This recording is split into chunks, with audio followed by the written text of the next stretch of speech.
So, why do humans cheat? Some animals seem built to stay with one partner. Prairie voles are a good example. Once a vole bonds with a mate, it keeps choosing that same mate. The pair stays close, and when they get separated, they get stressed. Titi monkeys act the same way. A pair stays together, raises the young together, and calls out when one goes missing. To the one left behind, the missing partner is not just another monkey. That one animal has become special. Ancient humans probably felt this too. Long before rings or wedding vows, two people could share food, sleep by the same fire, guard each other, and raise a child together. Humans still feel it. One person can matter more than everyone else. Their voice can calm you down. When they are gone, the whole day feels off. You can build a home with them, plan years ahead, and feel lost when the bond breaks. And yet people keep noticing other people. Someone can love their partner and still feel pulled toward a stranger. Even inside a strong relationship, the mind never fully shuts the door on everyone else. That is the puzzle. We can do monogamy. History also shows a lot of wiggle room. About 85% of traditional societies on record allowed a man to take more than one wife. In modern surveys, roughly 1 in 6 married adults admits to cheating at least once. So couples are everywhere, and staying loyal still takes work. That is the strange part. If couples helped humans survive, raise kids, and share the load, why did evolution leave the door open for cheating? Why build such a strong bond and such a weak lock? One easy answer is that humans were never meant to stay with one person.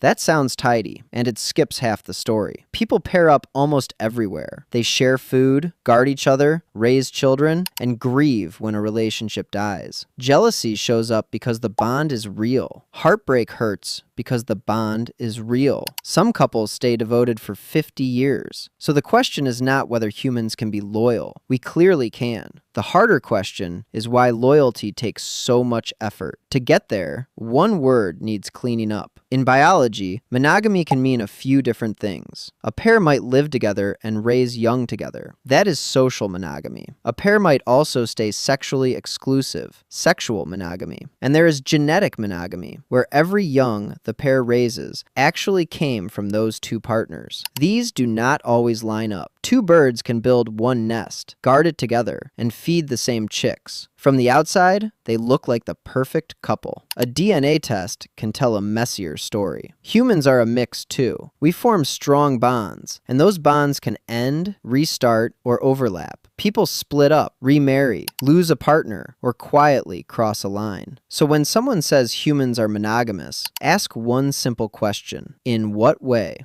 Then comes the next clue: a human baby. A young horse can stand within an hour of being born. A human baby cannot walk from danger, find food, or last a day alone. Human kids need care for years. Relatives pitch in, but a steady partner can bring more food, more cover, and more time. One adult watches the child while the other works. If one gets sick, the other keeps things running. For ancient humans, that could be the difference between a child living and dying. Now the problem gets sharper. Cheating could wreck that useful team. A betrayed partner might walk, and the extra help walks with them. A fight could leave someone hurt. Kids could lose care. The whole group might pick sides. So why did the urge stick around? Now stop for a second. Go back to that ancient couple by the fire and look behind them. There is a narrow path leading out of the camp. You have seen that shape once already. Right at the start, behind the prairie voles, one burrow tunnel stayed open while the pair rested. It looked like set dressing. Scroll back to the very beginning and check for yourself. The open path was there before the story ever explained it. 2 scenes, 1 quiet detail. Hold on to it, because it is about to matter. Natural selection does not care about promises. It keeps whatever traits help enough people survive and have kids. For some of our ancestors, a second partner meant a second shot at having children. For others, a new bond became a lifeline after a partner died, left, stopped helping, or turned dangerous.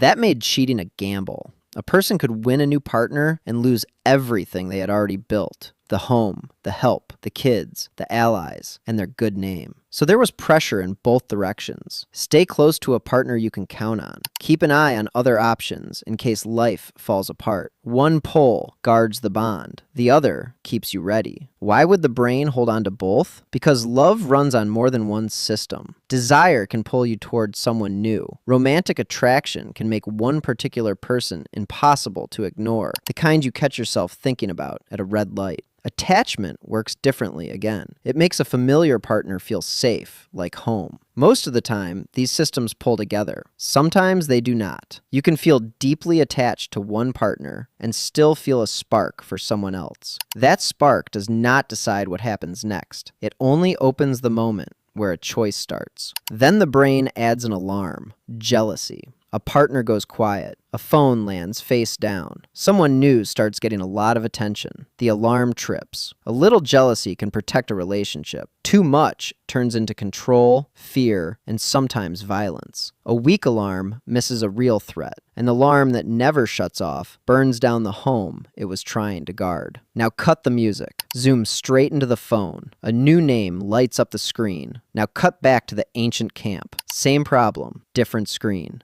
This changes the question. No, seriously, it changes the question.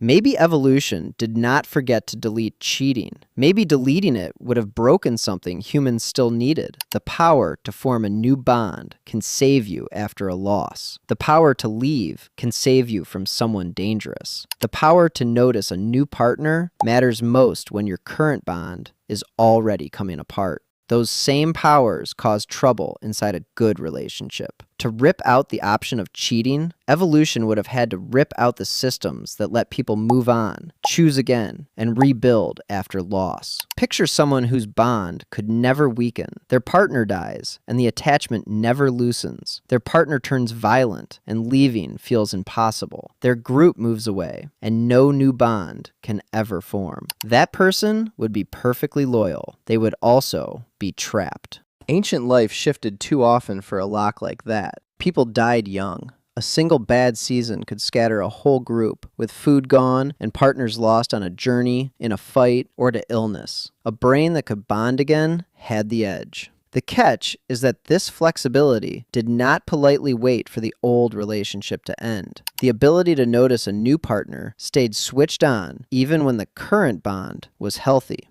That left a gap, and that gap is where betrayal lives. Humans tried to close the gap with rules: wedding vows, public ceremonies, family pressure, gossip, religious law, divorce courts. All of it makes loyalty visible and betrayal expensive. If monogamy happened on its own, vows would be pointless. Nobody stands up and promises to keep blinking. People promise loyalty out loud because loyalty can fail. Now watch the wedding. The couple stands in the middle while everyone claps. Off to the side of the room, a door sits open. Do not zoom in on it. Leave it there. Modern life made the old problem louder. In a small village, you might see the same handful of faces every day. A phone can now drop old flames, strangers, and coworkers straight onto your pillow at midnight. The phone did not invent the urge. It only deleted the distance. It also made secrets easier to catch, since a screenshot or a location log can expose a lie in seconds. An old human conflict now rides in everyone's pocket. So here's the answer. Evolution kept pair bonding because it helped people work together and helped children survive.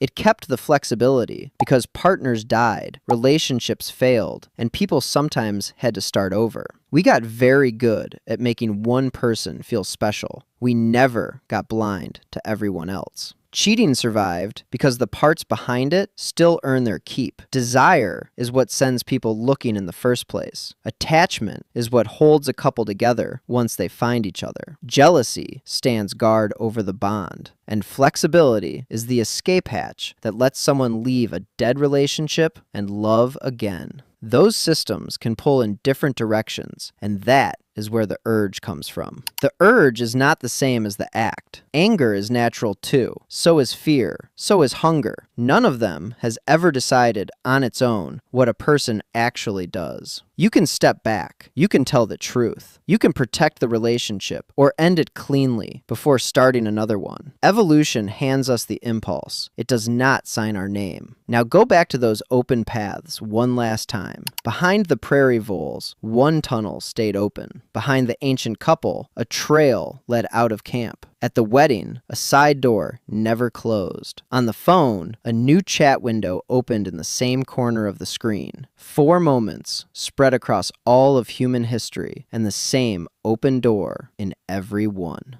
Now you know what it was always there to show you. Another option. It could lead you out of a dangerous bond. It could lead you toward a new life. It could also burn down the home you already have. Humans evolved to make one person feel special. We did not evolve to stop seeing everyone else. That is why loyalty carries weight. It is a choice you make while the other choices are still standing right there. Evolution did not stop cheating because a fully locked bond would have caused new problems. We needed attachment. We also needed the way out, the fresh start, the chance to love again. That flexibility can save someone after a loss. Used carelessly, it can wreck a good relationship. Humans can be monogamous. The hard part is that we have to keep choosing it. If this shifted the way you see loyalty even a little, hit like so more people find it. Subscribe so the next one reaches you. And go ahead and start the next video right now.